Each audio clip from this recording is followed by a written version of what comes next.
सम्राट अशोक ने 14 शिलालेख और अभिलेख लिखवाए। अशोक ने गुफाएं, स्तंभ और स्तूप भी बनवाए, जिनमें सांची का स्तूप और सारनाथ का अशोक स्तंभ बहुत प्रसिद्ध है। मौर्य वंश के अंत के कई कारण हैं, जिनमें सबसे बड़ा कारण उत्तराधिकारियों का अयोग्य होना है। सम्राट अशोक के बाद जितने भी शासक आए सब अयोग्य थे। उनमें आखिरी राजा बृहद्रथ तो इतना अयोग्य था कि उसके ही सेनापति पुष्यमित्र शुंग ने उसे मारकर शुंग वंश की नींव रखी। पुष्यमित्र शुंग ने, जो एक ब्राह्मण था, ने 185 ईसा पूर्व में शुंग वंश की नींव डाली। यूनानी, जो हिंदुस्तान के ऊपरी हिस्से हिंदकुश पर्वतमाला के पास राज्य करते थे, इसीलिए इन्हें इंडो ग्रीक कहा गया। इन्होंने 2 बार, जिसमें एक बार डेमेट्रियस और दूसरी बार मिनांडर ने भारत पर हमला किया। दोनों बार पुष्यमित्र शुंग ने इन्हें हराकर भगा दिया। 73 ईसा पूर्व में शुंग वंश के आखिरी राजा देवभूति को मारकर वासुदेव ने कण्व वंश की स्थापना की।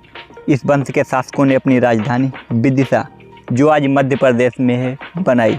इस समय तक हिंदुस्तान कई टुकड़ों में बट गया था, जिसमें कुछ हिस्सों पर इंडो ग्रीक थे तो कुछ हिस्सों पर, जिनमें कांधार, तक्षशिला, उज्जैन, मथुरा और नासिक, इन पर शक वंश के राजा राज्य करते थे।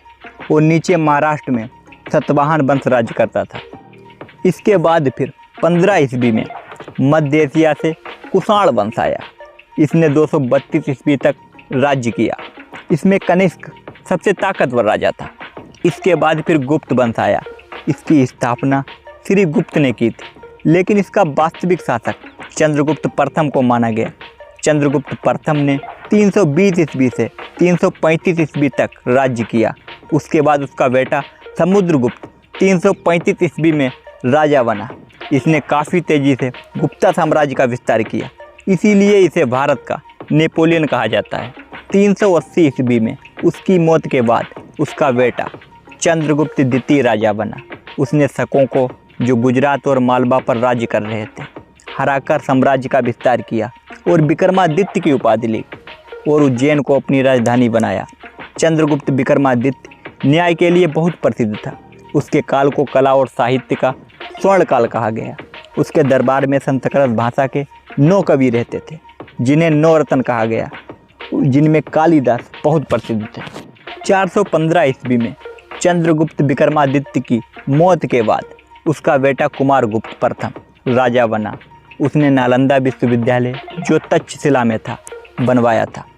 जब गुप्त वंश कमजोर हो गया तो गुप्त वंश के ही सामंत पुष्यभूति ने वर्धन साम्राज्य की नींव रखी और अपनी राजधानी थानेसर बनाई। उसके बाद जब हर्षवर्धन राजा बना, हर्षवर्धन ने वर्धन साम्राज्य का विस्तार करके अपनी राजधानी कन्नौज बनाई। हर्षवर्धन दक्षिण भारत पर साम्राज्य विस्तार के लिए बढ़ा। नर्मदा नदी के तट पर चालुक्य वंश के राजा पुलकेशन द्वितीय और हर्षवर्धन के बीच भयंकर जंग हुई, जिसमें हर्षवर्धन मारा गया, जिससे वर्धन वंश का अंत हो गया।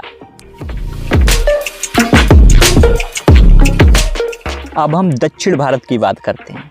दक्षिण भारत में संगम काल में तमिल साहित्य लिखे गए। संगम काल तमिल कवियों का एक संगम या सम्मेलन था, इसीलिए इसे संगम काल कहा गया। संगम काल के दौरान दक्षिण भारत में 3 राजवंशों, चेरों, चोलों और पांड्यों का शासन था। फिर महाराष्ट्र में सतवाहन वंश की जगह पर वाकाटाका वंश आया। फिर उसकी जगह पर चालुक्य वंश आया और दक्षिण नीचे पल्लव वंश आया, जिसकी राजधानी कांचीपुरम थी।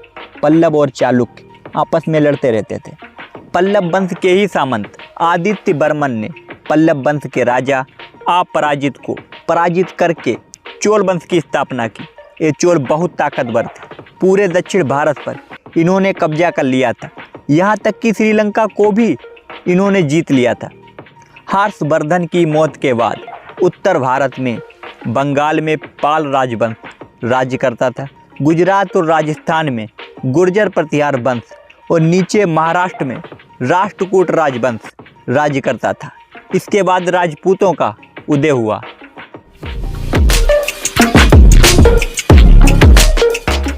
कौम मुस्लिम हिंदुस्तान कैसे आई, मोहम्मद बिन कासिम कौन था, उसने सिंध को कैसे फतह किया, ये सब बताएंगे हम आपको हिस्ट्री ऑफ इंडिया की अगली किस्त में।